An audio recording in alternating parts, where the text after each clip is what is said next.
Hello and welcome to today's webinar on Keys to Effective Proposal Management. I'm Mallory Price and will monitor today's webinar. Joining me are David Bowles, Senior Vice President of Business Winning Services, and Tamara Buckman, Director of Business Winning Services. Combined, they have over 40 years of experience managing proposals, and we are happy to have them join us today as experienced practitioners. Brad Douglas is also joining me as usual, and without further ado, I will pass the mic to him. Okay, thank you, Mallory, and again, thank you, all of you who have joined for investing this time in learning or reviewing techniques and best practices. We chose this topic based on some feedback we received from many of you that we'd like to see some content on proposal management. So we've tried to narrow this down. We always seek industry input when we're doing these webinars to try to get true best practices that are going on and include some of the stumbling blocks that some of us run into as we work through proposal management and proposal development. So thanks to all of you for joining. Tamara and David, thank you for your time and your contributions during this webinar today. Mallory, and thanks for your help moderating and keeping track of everything in the background. All right, we want to start off with just something a little different this time. You should be able to just do this poll right there on your keyboard or wherever you are and enter your answer, just to get a pulse of what all of you who are on this webinar feel, rather than what necessarily we feel. Here's a little poll. If you would respond, I'll show the responses in about 20 seconds once I launch this poll. So go ahead and answer this.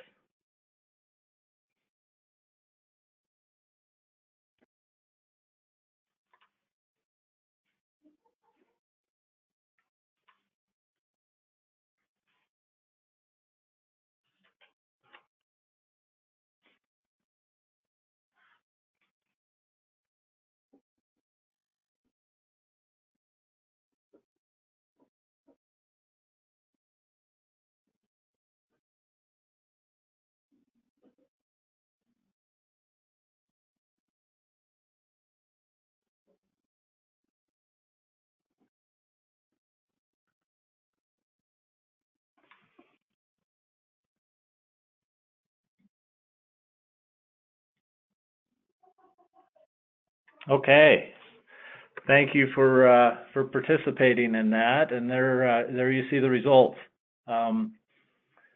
Lack of win strategy seems to be a challenge for many of us. Holding team members accountable and helping us stick to the schedule. Neither of those are very surprising.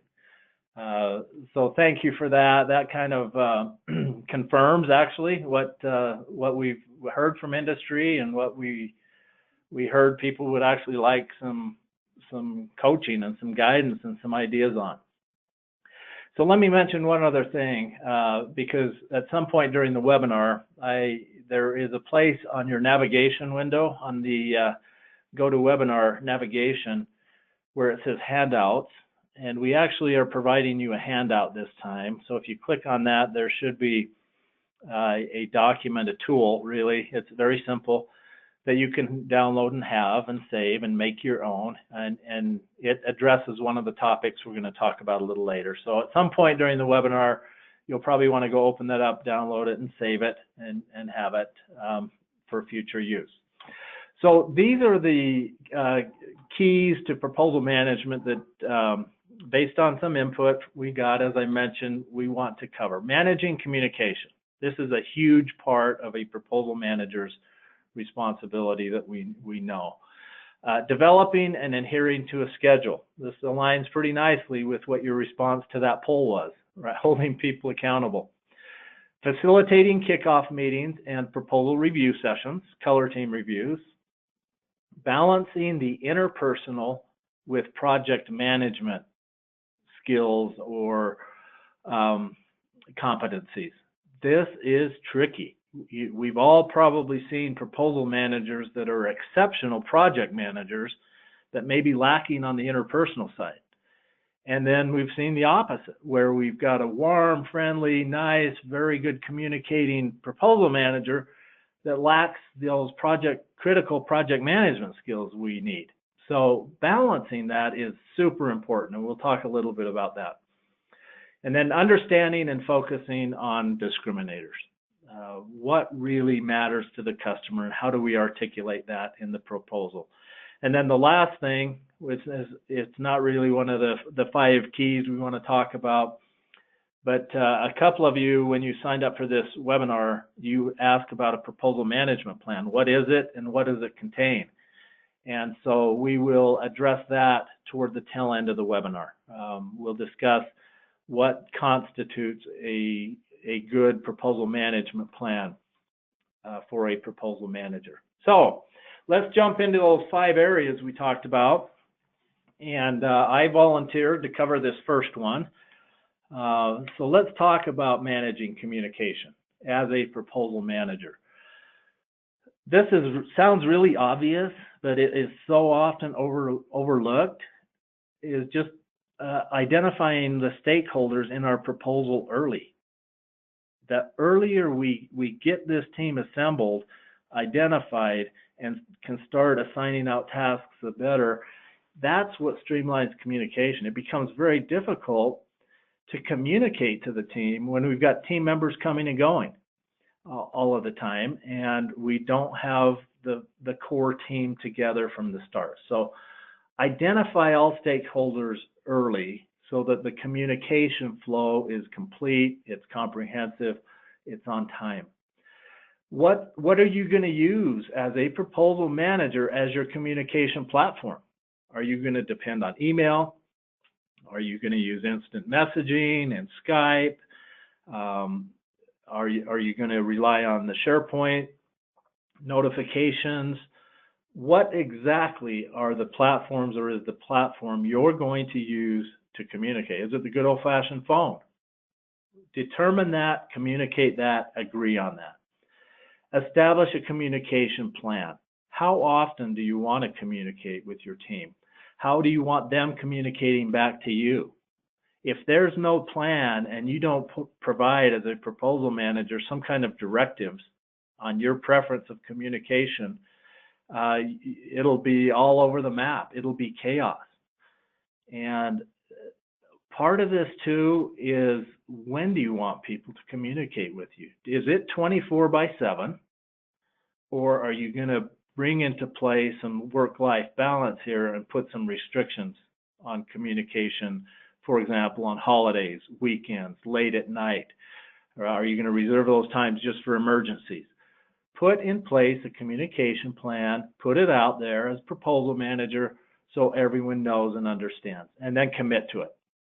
You commit to it, get your team to commit to it, and hold people responsible. So this, I know this sounds really, really simple, but lack of communication or poorly managing communication as a proposal manager, it can really undermine an effort. So establish a team, an individual contributor pattern. What is going to be your cadence for communicating and that pattern? So once you've identified the individuals, the team, hold them accountable, make sure everyone's pulling their weight, and we'll be talking a little more about accountability later when we talk about scheduling and things like that. Watch your tone. Boy, we've all been victims of this, either as receivers or senders. How many times do we send a communication out via email or some other instant messaging, and the tone of our communication is totally misconstrued? We come across as arrogant or demanding, and that wasn't our intent at all. So double check your tone before you hit that submit or send button, or before you hang up from a call. Get a sense for making sure if your tone is the right tone. Again, people are reluctant to come back at you if you did come across maybe arrogant or abrasive in a message. They're reluctant to say anything. so you might never know. So double check yourself, or even get a peer to review some of your key communication. Make sure your tone is okay. And finally, be clear, concise, and correct. Make sure if you're sending out data, it's accurate, it's correct, and be as concise as you can in your communication. So that's the first key to being a good proposal manager, is good old-fashioned communication and managing the way the communication of the team goes on. The second area we thought we'd cover today is developing and adhering to a schedule. And Tamara, I'm going to turn this one over to you. You've had a lot of experience managing a lot of different size and types of proposals. So if you would cover this area, that would be fantastic. Thanks, Brad.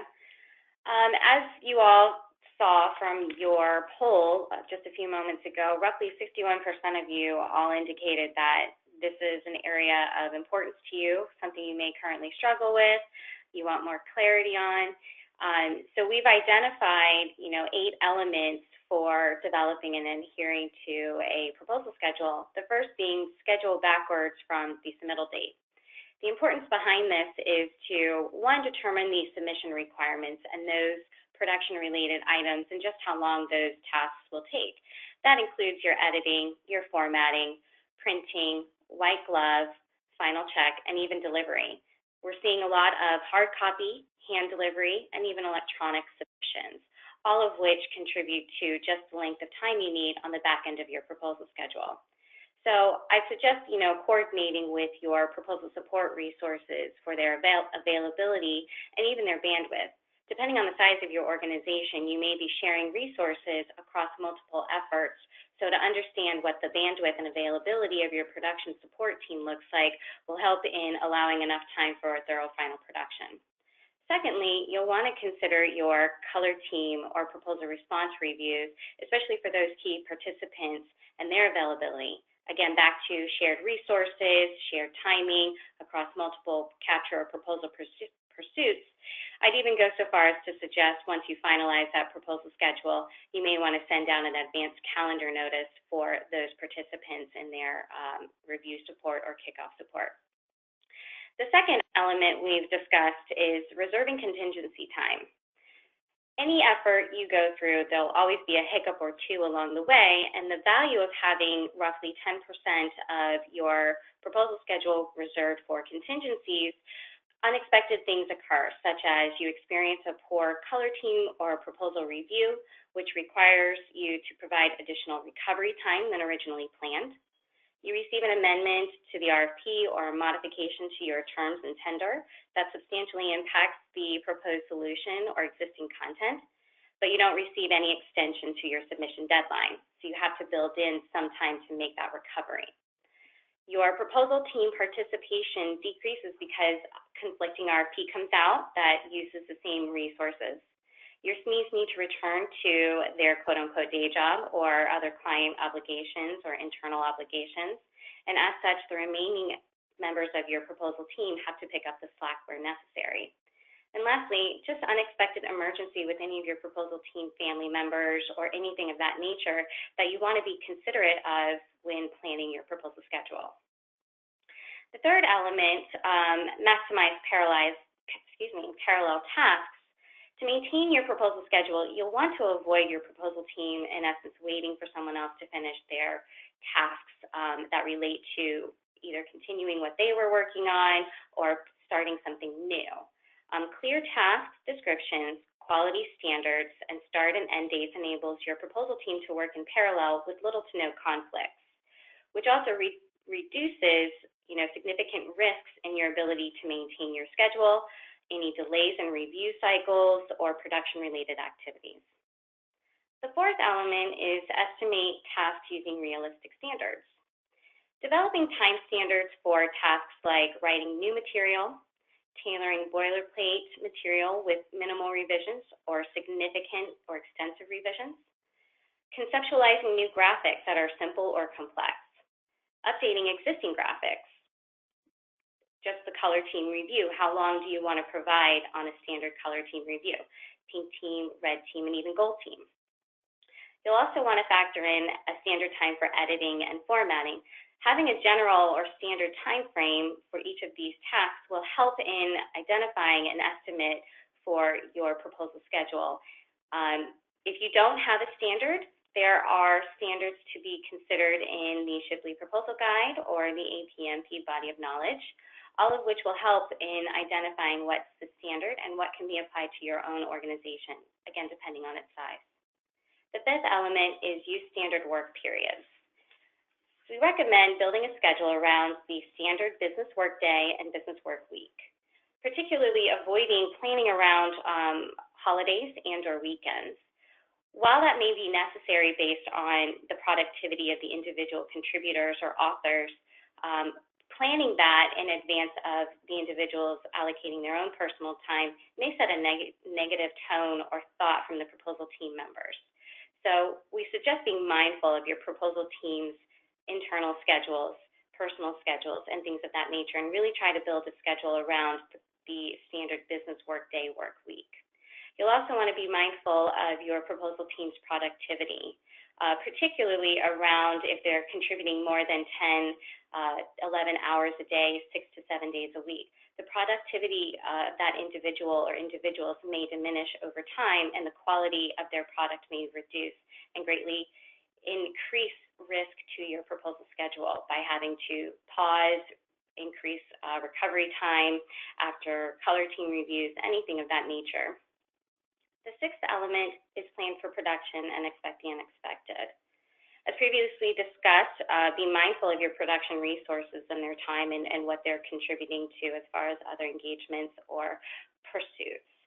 They inherit all the scheduling issues and delays that often reduce their amount of time to complete tasks related to your specific effort.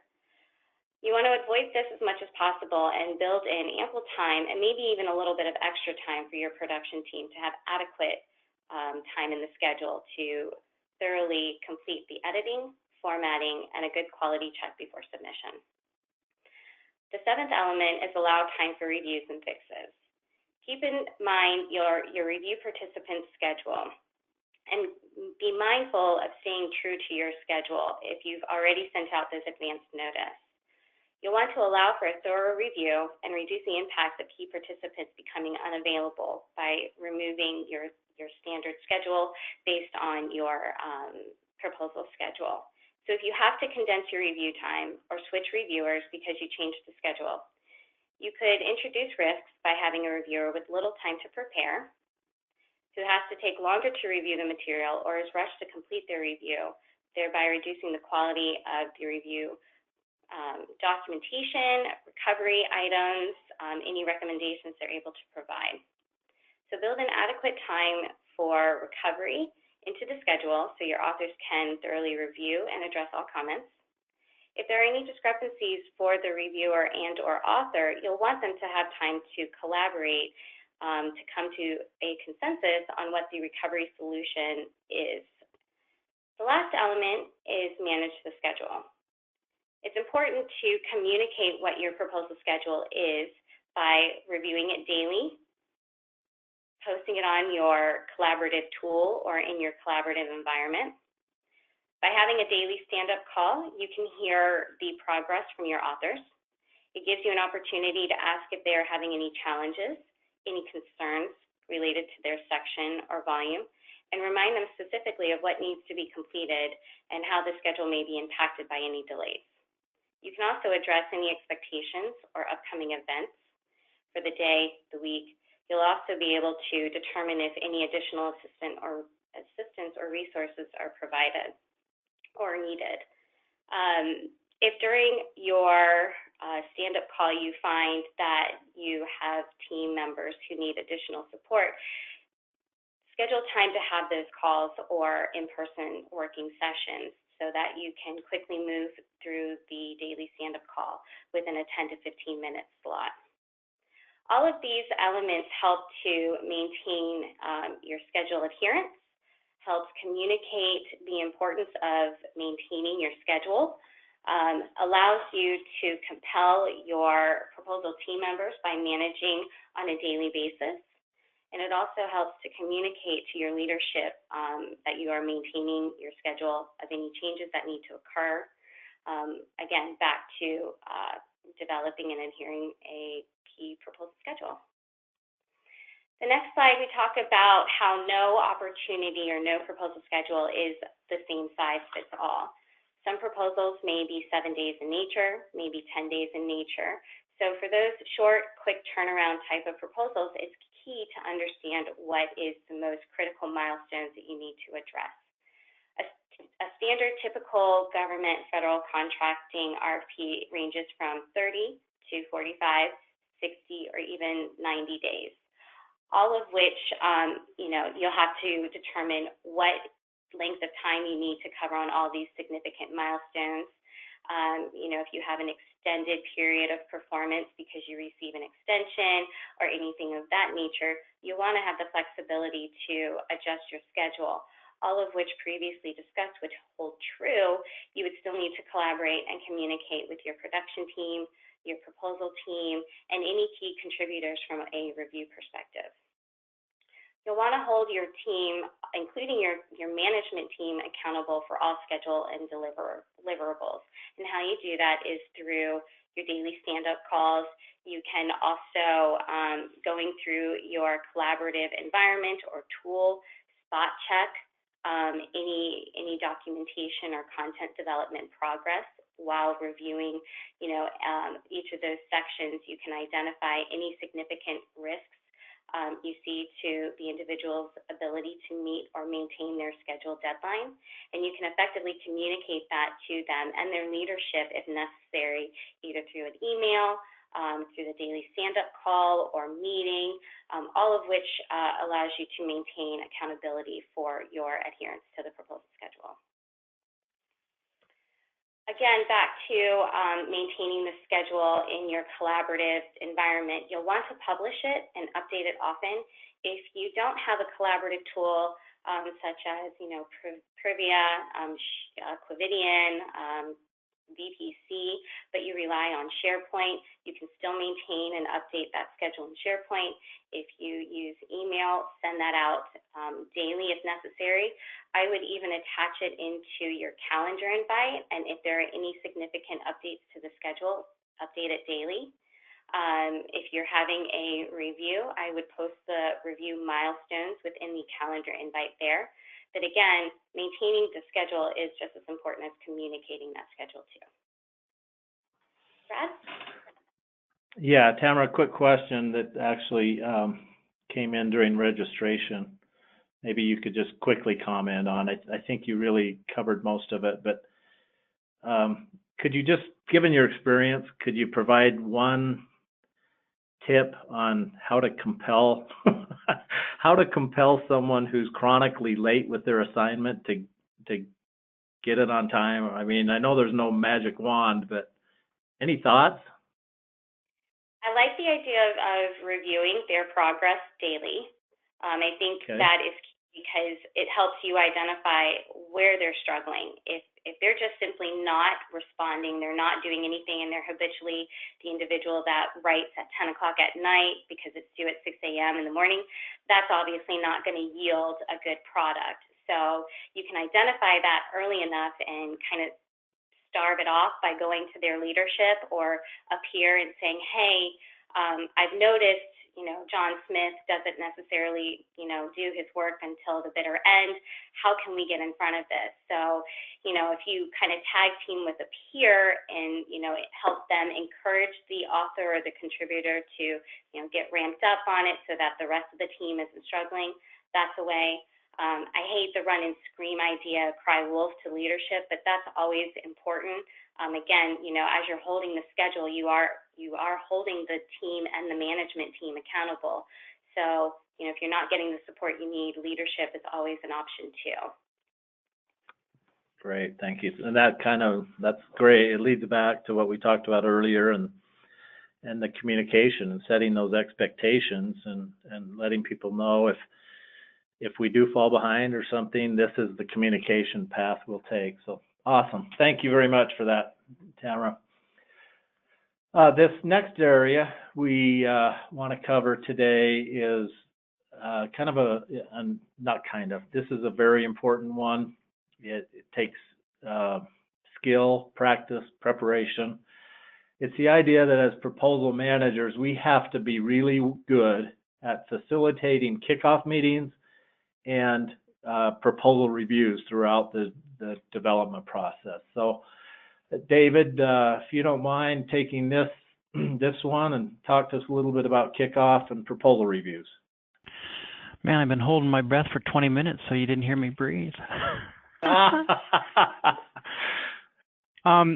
You know, folks, Brad's absolutely right. There's two key elements about this, and they both impact the quality of your effort. And the first one is, how do you kick it off, and with whom and with what?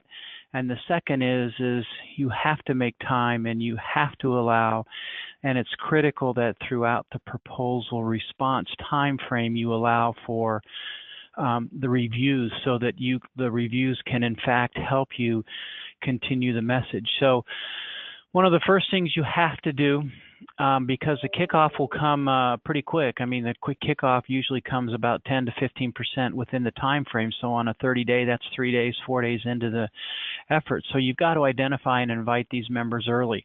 And you have to, these folks that you want to invite, you have to get some of the champions, the senior level people to buy in, that are going to help you, because they are the ones that can make your life easy, and at the end they are the ones that will sign off on it. And so if you get them invited early, if you include them, then they feel they have a stake in the game, and they have some skin in the game, and they'll want to know the progress. And we've even had instances where I've heard of proposal managers saying, the vice president of the corporation or the business unit, or the, if it's a smaller company, the entire was there every day and wanted to attend because they were included early. And so, it's a wonderful thing. Overlap personal between pink team and red teams. We like to say about 50%. Not everybody has to be included on both, but there has to be some continuity, that what you did and suggested in the pink team actually did in fact get incorporated into the red team. And the only way that that is validated is if some of the red team members are in fact the pink team members. And so, their confidence level goes way up and goes through the roof when they say, oh yeah, we wanted to change this, and here's the result of that. So you have shown that, and they can validate that, and that gives your team a higher level of credibility that you in fact did adjudicate, like Tamara said, all those instances and all those ideas that were in the earlier reviews. Third item is train members and review protocol. We've all been in review meetings where, and I'll go to a red team where I have had people that have told me, my whole purpose is to shred this proposal. I'm invited to a red team and I'm just going to crucify it. I don't care if it actually is good. And so you want to take some time, these, and we don't have time for it today, but these meetings, these reviews have very specific outcomes. And if you train, and if you coach, and if you mentor the people that are there, and if you set the accurate expectations that this is collaborative, this is constructive, we're here to help, not to hurt, and it's okay to say positive things as well as negative things. And if you set the tone, and if you enforce the tone, then these reviews can be very, very positive and constructive. And instead of people coming out of there saying, man, I was crucified, they come out saying, wow, I got some really good ideas that'll help strengthen my section or strengthen my response. And what happens when those sections are strengthened? The probability, or your probability of win starts to increase, and the probability or the quality of your document starts to increase as well, because it was constructive instead of being so destructive. Fourth item, is furnish review materials in advance. What's interesting, folks, is I told Brad I would say this. I'm actually today, as we speak right now, I'm sitting in a defense contractor's pink team review. And we sat down this morning, and in front of us was, like 5 binders, and I'm looking at all these binders, and then in front of those binders, here was the RFP, here was the statement of work, here's the evaluation criteria, here's the do's and don'ts, and so on and so forth. And the point was after 15 minutes of an in-brief, we had everything we needed to be successful. And so we could check for compliance. Here was a book on their strategy statements, so we could see if they were interwoven throughout that. The point here is you want to make this as easy as it is, because there will be people that will come in and walk off the street. I mean, yes, they're supposed to have been knowledgeable and be ready, but let's face it, not all of them are, especially some of the executives. So to make it successful, give them including folks, the red pens and the little stickies that says, this page has an edit on it, and, here's the coffee, and here's the water, and here's the breakfast, and here's the lunch. You want to keep these people engaged, and so anything you can do to keep them in that room, keep them focused, keep them going, becomes critical to your successful execution of a review. So get them all that material. Provide logistical and administrative support. So, again, I'm in a classified area, not a classified area, but a very protected area. I have an escort badge, and so, the point is you want to make sure that they know where they can get any kind of material. If they have to print something, or if you need something printed, where is that? If you have to, like bathrooms, where are they? This is a new facility for a lot of these people, and just anything that you can do. And if you need some support to, I had to go get a room for this phone call, and I made it the request early. Little things like that make everybody's life easy, and when people's lives are easy, they do well and they execute these reviews, at a pretty high quality, and so make their life easy. Promote constructive, not destructive reviews. One of the lines that I'm famous for is, you just can't say, this section sucks. I mean, that's a technical term, but you just can't say it. You can't say it without saying, but this is what it'll take to make it better. And so a lot of people, like I said, that gentleman or that lady at the beginning that wants to crucify, okay, that's fine, but tell me what you have to do, or I have to do, or we have to do to make it better. It's not fair just to say that, oh my goodness, this is not bad. We may not have had the appropriate person. We may not have had the latest knowledgeable past performance or the latest technology in front of us. And so you did. And so don't crucify me. Make me better by saying, well, hey, we've got a better example to use in this case, or did we think about this past performance versus this because it shows our experience better? Make it positive and constructive versus negative and destructive, and you'll get much better results out of your review. Adequately staff each team. One of the things we saw earlier that you just don't get enough people, especially the writers and especially some of the support people. And these folks just aren't typically sitting around in a company, and so sometimes they'll need to come from the outside, sometimes they'll need to come from outside the area in the company, and so there's going to have to be some budget approvals and so on and so forth. But make sure that you have writers, make sure that you have the graphic people, make sure that you have the desktop publishing and the coordination. It doesn't take a lot, but when you have a full team, the execution is much easier on everybody, and it allows the people to get their work done in a meaningful time and have the support that they need, and it's just a much better environment to work in.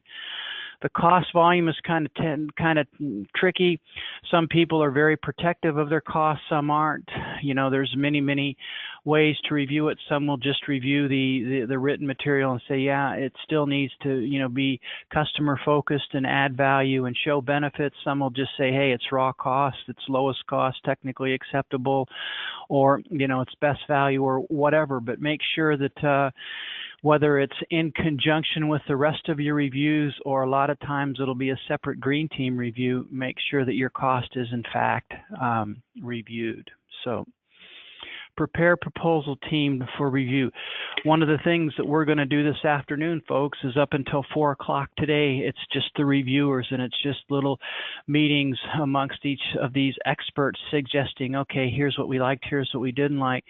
And at 4 o'clock, we bring in all the writers and all the contributors. And we have to be very, very careful here, because these people have a lot of skin in the game. And initially they can come in saying, who are we? You know, I mean, this has been my life for the last month. You come in for a day. What right do you have to criticize and crucify my work? And they have a good point. So we have to be sensitive to the fact that they've given up their life, they've given up their family, they've given up weekends in some instances, they've given up sleep, they've given up food. And so, you know, we want to make their experience positive, and we want to help them, and we want to suggest to them that, hey, the bottom line was your work was really pretty good. We just have a few edits, a few comments, and a few suggestions, and, you know, how the logistics of the response was laid out. I filled out this form. I made some comments in the book, and I redlined, and there's little stickies that show them.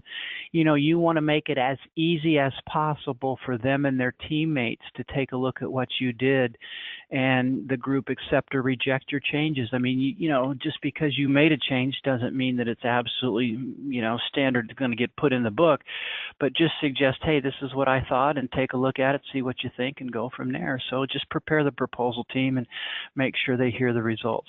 So we have four kind of areas that have a kickoff meeting making a difference. And the first one is invite the right people.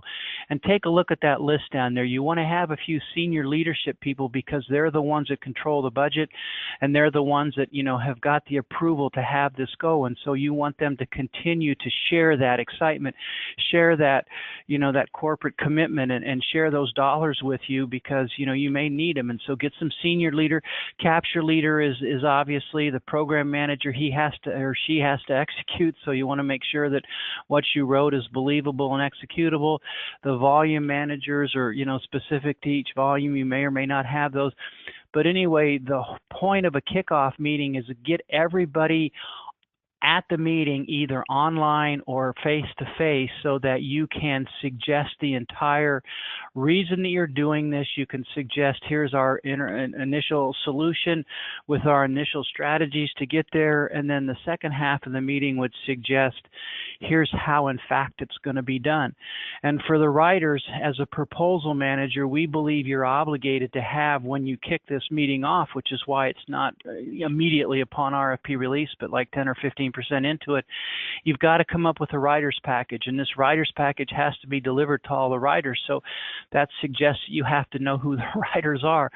But this writer's package, a tool we use, will have, you know, here's the actual sections that you're obligated to write to, here's the requirements, here's the outline that you're going to write to, and then we help them with things like, here's strategies that we feel you should incorporate, here's risks that you need to address, here's benefits that we feel we offer.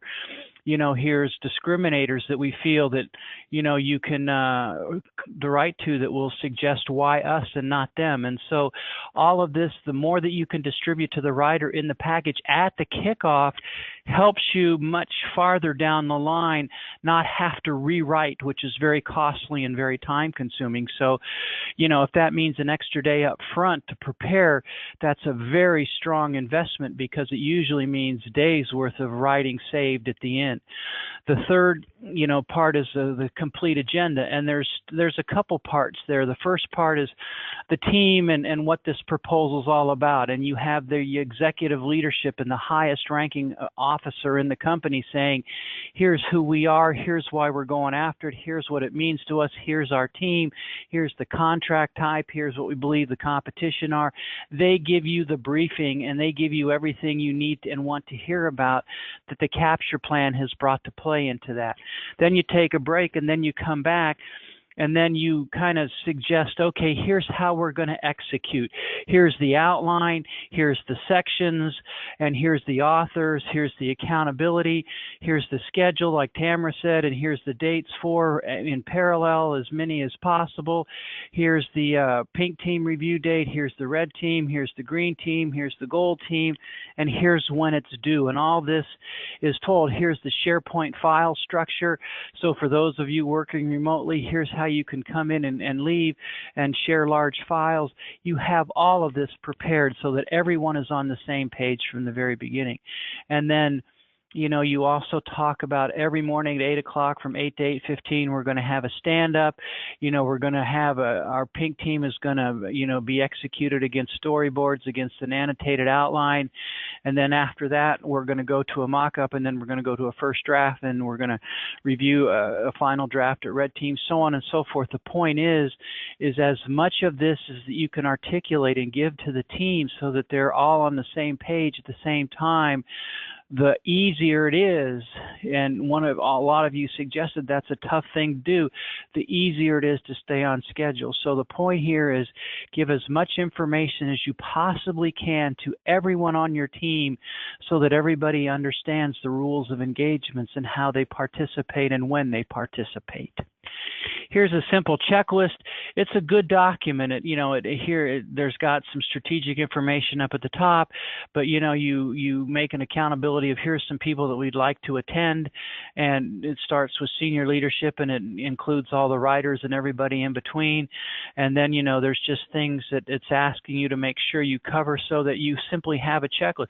I mean, a kickoff can be a pretty complex meeting, and especially if it's a large effort and you have 8 to 10 subcontractor teammates, and you've got a lot of other people, and especially if you don't know all these people, and if you don't know the infrastructure, and you've got all kinds of guest registries, so on and so forth. This just helps you keep it all manageable. And so don't look at it as anything other than that. Think of it as a great tool to use to have a successful kickoff meeting. Color team reviews are very, very critical.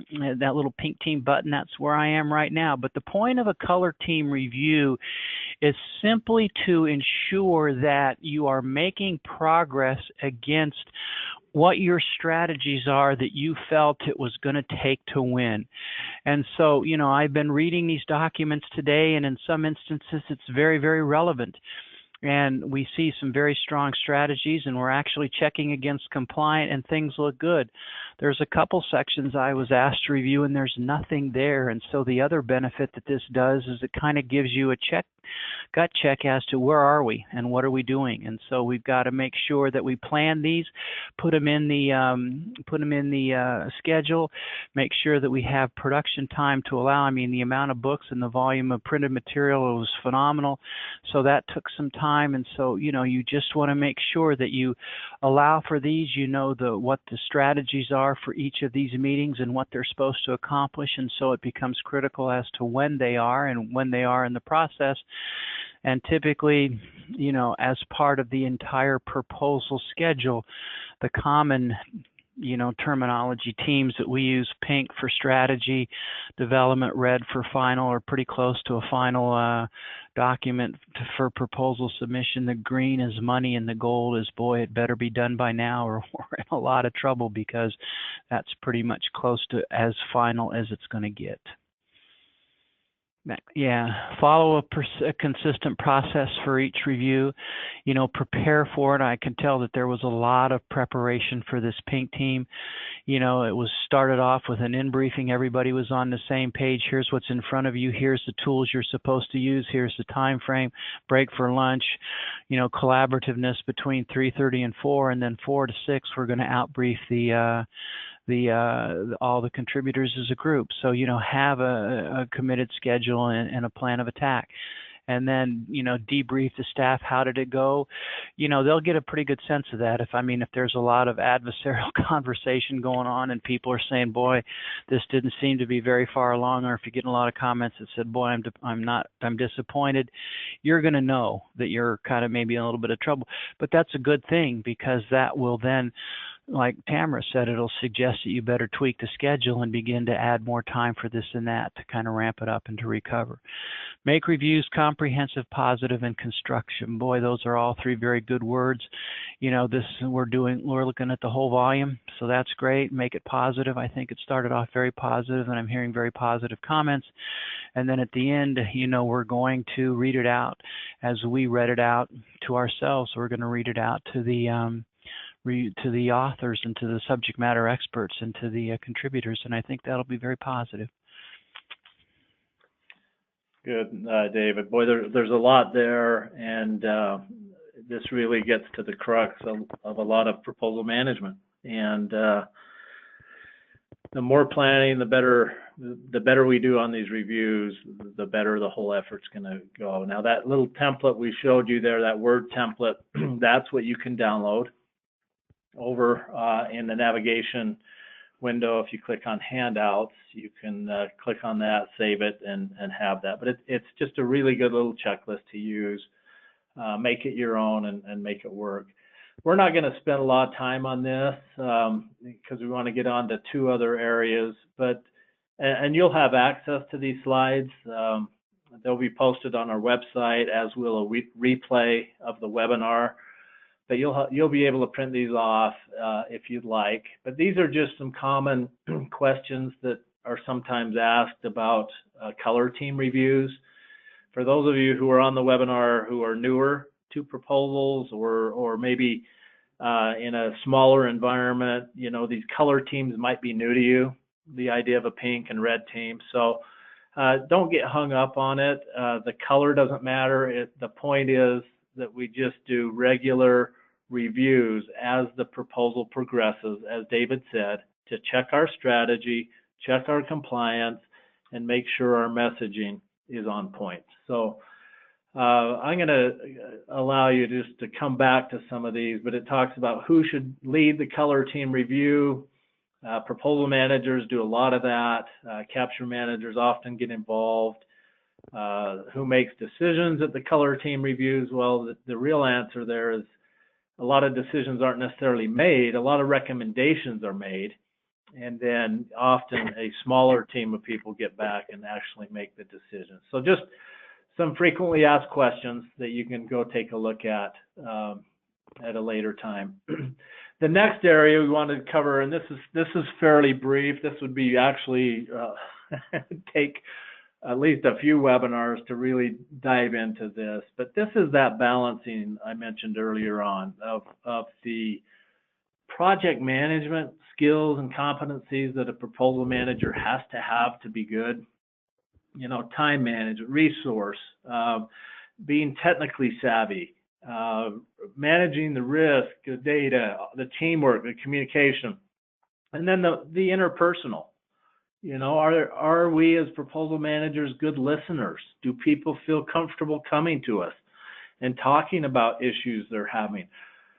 If we're a proposal manager, we're a manager. Are we approachable? Are we motivational to the team? Or are we building walls, you know, putting everyone on guard? Are we a good collaborator? Are we mentoring people? So that's the trick and the only way to really get better at this, and I know this is overly simplified, the only way to get better on this is to ask. To have the courage to ask your peers or your supervisors or your subordinates how you're doing. If you don't have the courage to ask for feedback, you're just going to keep doing what you're doing. Never going to get better. So being able to balance the project skills and the interpersonal really becomes something you have to actively pursue and look at and get external feedback. So get feedback from others, keep the lines of communication open, let go of your ego, let people critique you and offer constructive criticism and encourage collaboration all along the way. You know, get rid of these stovepipes where, well, that's not my volume, so I'm not going to help out there. Or no, I wasn't assigned that, that's not my job. Get rid of those stovepipes and make it work. And then the last area, the last key to proposal management effectiveness, and there's a lot of them, but understanding and focusing on the win strategy. Sometimes as proposal managers, we get so caught up in the tactical, you know, the dotting the I's, crossing the T's and all of that, we lose sight of the win strategy. So, Tamara, would you mind just addressing this briefly on how a proposal manager can stay laser focused on win strategy? Of course. If you want to progress the slide. So, in order to focus on your win strategy, we've determined that there are 5 elements of a good win strategy. The first is leveraging your organization's strengths. The second, mitigate our own weaknesses and risks.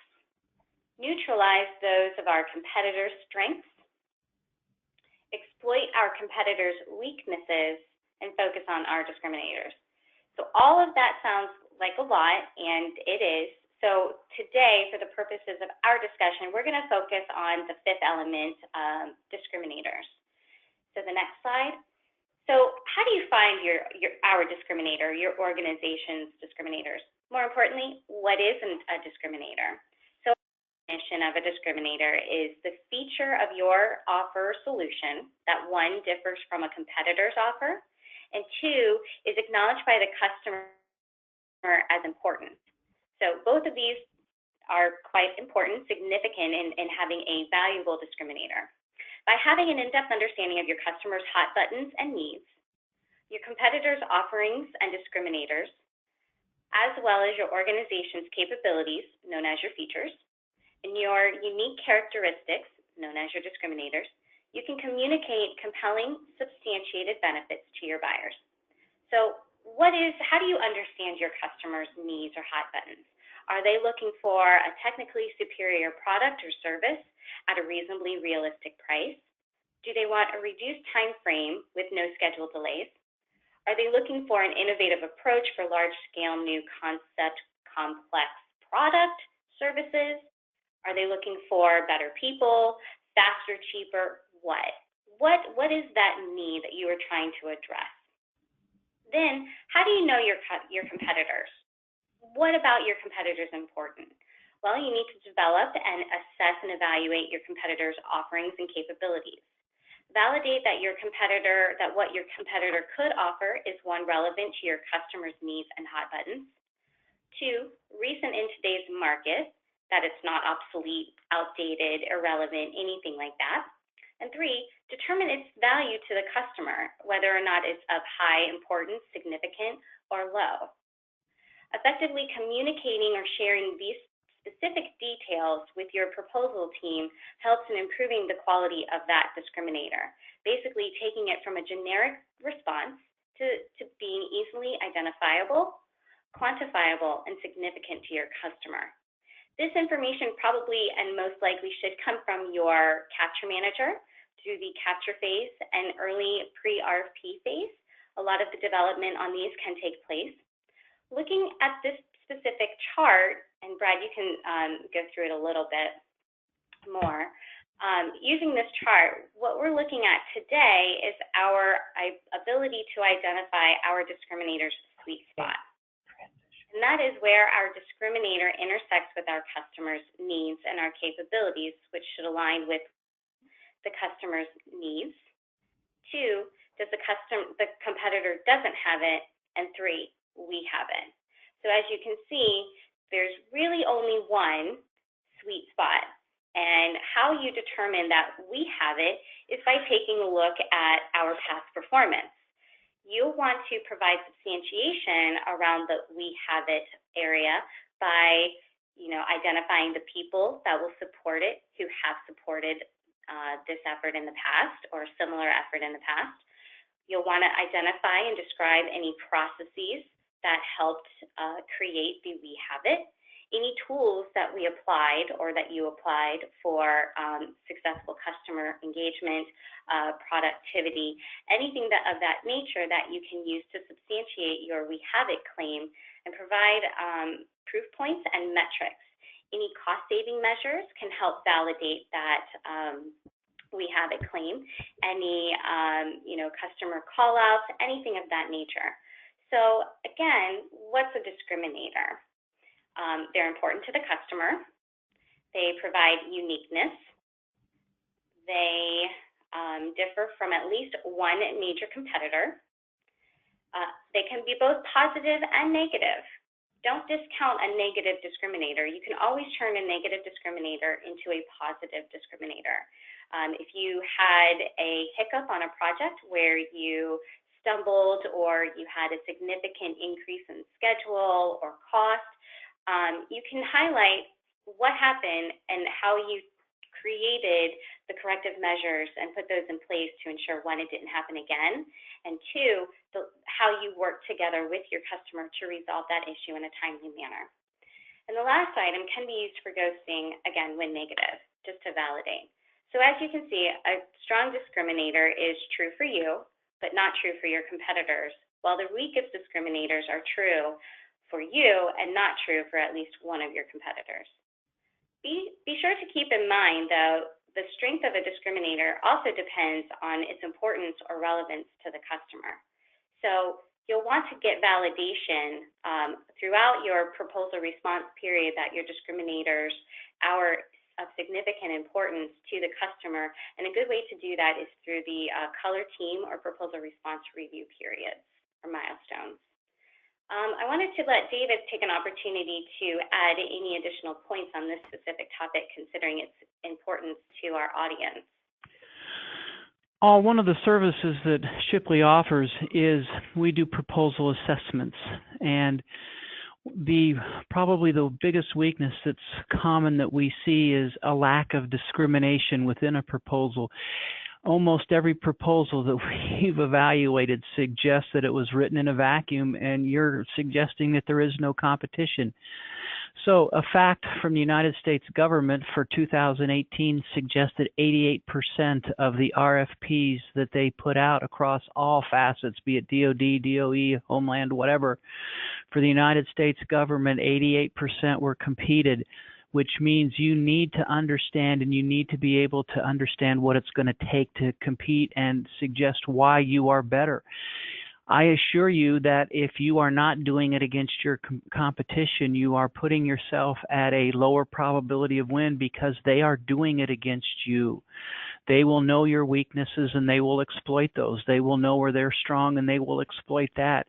And if you don't have a strategy to suggest how to combat those, then why should the customer choose you? So it becomes very, very important that you have selective testimonials, you use selective data points that have surveys that put you at the top and show your competitors subordinate to you. Any number of different ways that you can, there are ways to discriminate that suggest why you are better than the competition. And if you're not, then the question has to be asked, why are you competing? Why would they consider you? So discrimination becomes incredibly important to the submission of a successful proposal. Great. Great discussion on that, and the only thing I would add is oftentimes as a proposal manager,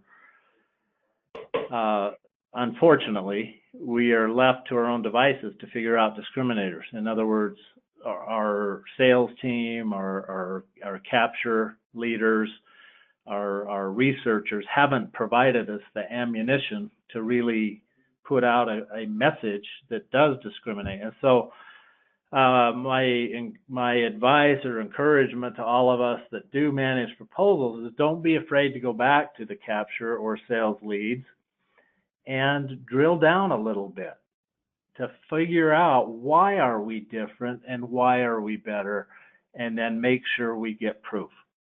Making blanket claims that we are bigger, better, badder, faster, doesn't work. So if we are going to make discriminator claims in our proposal, in our messaging, we've got to be able to back that up. So there's one final area, and I know we're at our time here, so we'll just show this and you could review it later. But a couple of you, as you registered, wondered, what does a proposal management plan consist of? Well, let me run through this really quickly. Let me say what a proposal management plan, we call it a PMP, is not. It's not necessarily a document. It's a plan. It's a plan. It could have elements of it up in the cloud. It could be on SharePoint. There could be parts of it that are in a Microsoft Word template. There could be parts of it in an Excel spreadsheet, collaborative tools of any sort. But so it's not that's kind of a misconception that a proposal management plan is just a document. It's not. It's all of the components that go into managing a proposal. And this is baseline information that the team, we've talked about this, the team needs. The entire proposal team needs this type of baseline information to begin the planning process. Now, what are the artifacts? What are the actual elements of a proposal management plan? Here's most of them. This probably isn't 100% comprehensive, but there has to be a compliance matrix that the proposal manager is managing to. Tamara talked about a proposal schedule, the importance of that. An outline, a baseline outline that follows the RFP and helps force compliance and ease of evaluation. Writer's information. David talked about having a writer's packet at kickoff meeting. Very valuable as part of the proposal management plan. We should have what our win strategies that Tamara talked about, and maybe even some notional theme statements that have been crafted for various sections of the proposal. A draft executive summary would be nice to have as part of our proposal management plan. Work breakdown structure and WBS dictionaries are nice to have and very important to have, and then we need to know where all of this is going to be housed. What's the file repository, the platform we're going to use for keeping this plan visible, current, up to date, and really useful to the team. So if some of you'd ask what goes into a proposal management plan, there you go. Now, how you do this is up to your organization and your personal management style. But if we manage proposals using a plan and not just ad hoc, I can promise you, David, Tamara can promise you, our efficiency rate will go sky high. We'll save money, we'll win more business, and we won't burn our people out. So 5 keys that we've talked about in this webinar. Use a proposal management plan to help you manage your communication, develop and adhere to a schedule, facilitate, manage, and run quality reviews and kickoff meetings. Seek out feedback so that you can balance the interpersonal with the project management skills required, and then always focus on win strategy and discriminators. What really makes us better and different. So David, Tamara, Mallory, thank you so much for your help with this. Those of you who joined today, thank you so much. Our next webinar will come up in April. It'll be about value proposition. What is a value proposition really? And we'll discuss that and get your feedback and input ahead of that. So if you can register and participate in that 1-hour webinar, we'd love to have you. So again, thank you so much, and hopefully we'll join together next time. David, Tamara, Mallory, thank you.